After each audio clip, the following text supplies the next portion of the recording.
Today I'm going to talk about the globalization and government effects of the horse racing industry in Japan. In 2005, the World Trade Organization stated that free trade should not just be the trade of goods, it would be the trade of money and goods and other forms of business. In 2015, the Japanese government legalized international betting.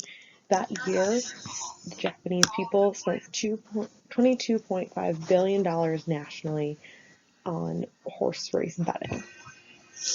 Horse races are one of the only legal forms of gambling in Japan, which is part of the reason why it is so popular.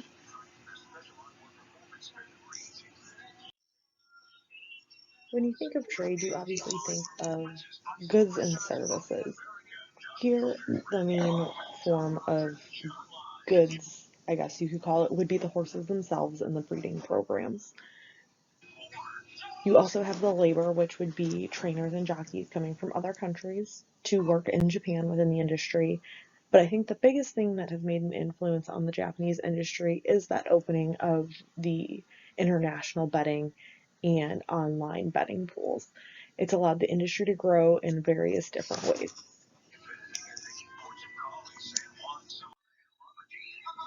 Off-the-track betting, or OTB, has been popular for many years.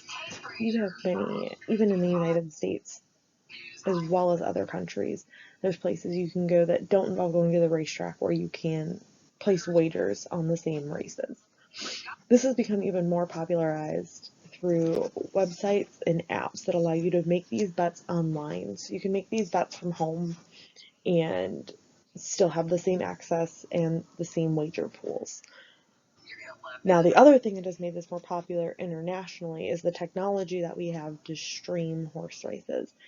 You will have many times where the various racetracks in other countries will even host viewing parties. This past year was the first year a Japanese horse raced in the Kentucky Derby. So big racetracks in Japan streamed the Derby so people could watch that race while they were also still placing wagers through online platforms.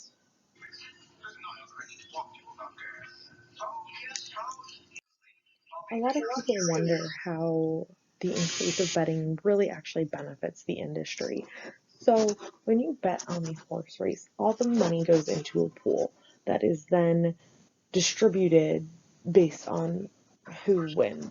So typically how it works is the racetrack that the race is held at keeps a portion of the betting pool regardless. That goes back into facility maintenance and upkeep and improvements, which overall helps boost the industry to keep everything up to standard and safety. Then a cut of that money goes to the trainers and owners of the horses that win or place. Different races and different racetracks have different algorithms and percentages that get paid out, but that does go back to them if their horses win. Then there's the payout to the spectators who bet on these animals.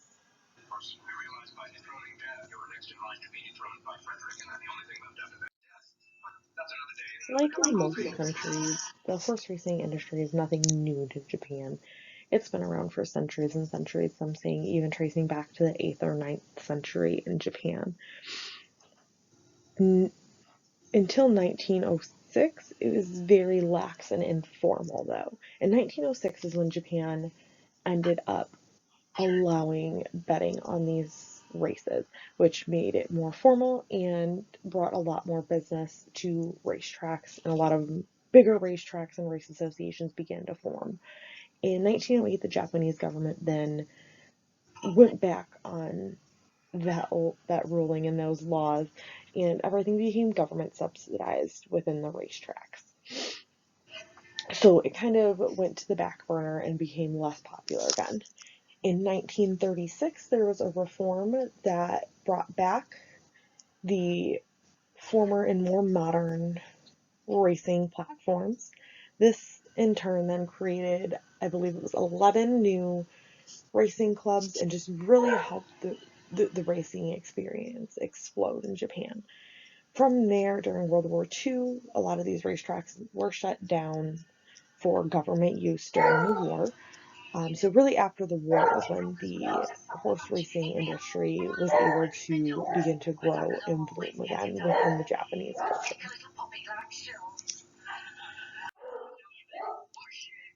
Horse racing in general, not just in Japan, is a very male-dominated industry when it comes to trainers, jockeys, and even the owners of the animals. Um, you see very, very few female jockeys, very few female trainers. It just has not been an industry that has really equalized in the way of gender. So females in the industry do have a little bit of a disadvantage, and it has turned into a kind of a good old boys club, no matter what country you're in. In Japan, I know there's some female jockeys that are making some great strides and really doing great things to help promote women within the industry. And I think Japan is definitely on the right track, more so than some other countries, even here in the United States, on equalizing women within the sport.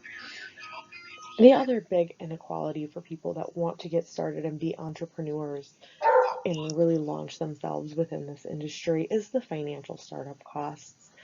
Doing some research, I found that just buying a good, well-bred horse in Japan can cost upwards of $1 million, and that's before any training and upkeep costs.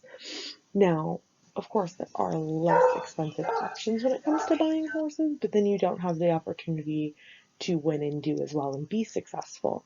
The Japanese horses have really grown as a reputation worldwide to be very well bred, very well put together animals that can do extremely well. They're phenomenal animals, and the Japanese racing associations have really done a great job of developing high quality breeding programs, which is why the initial cost of these animals tends to be so high. The other thing is now, with the increase of technology and transportation, it's great. We can have things like horses from Japan compete in the United States or vice versa.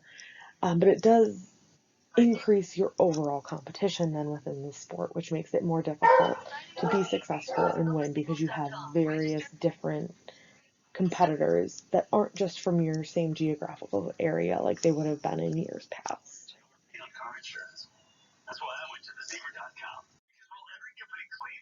Due to Japan's racing industry being so small for so many years, I think people saw them as not a threat. Now they're kind of an underdog story that's coming up and really affecting the rest of the globe.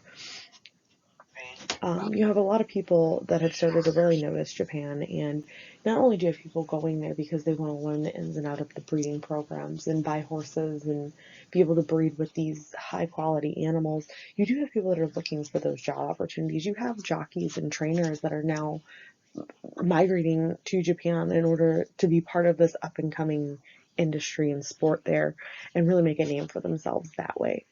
Most of these people are coming from Europe and China.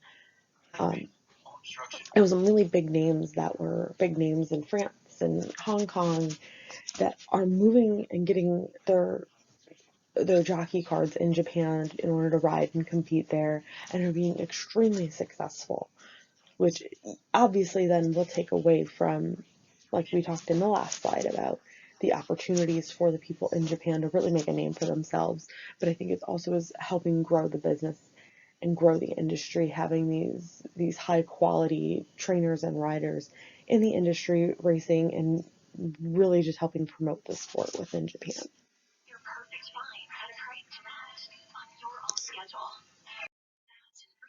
The growth of the horse racing industry in Japan has been exponential.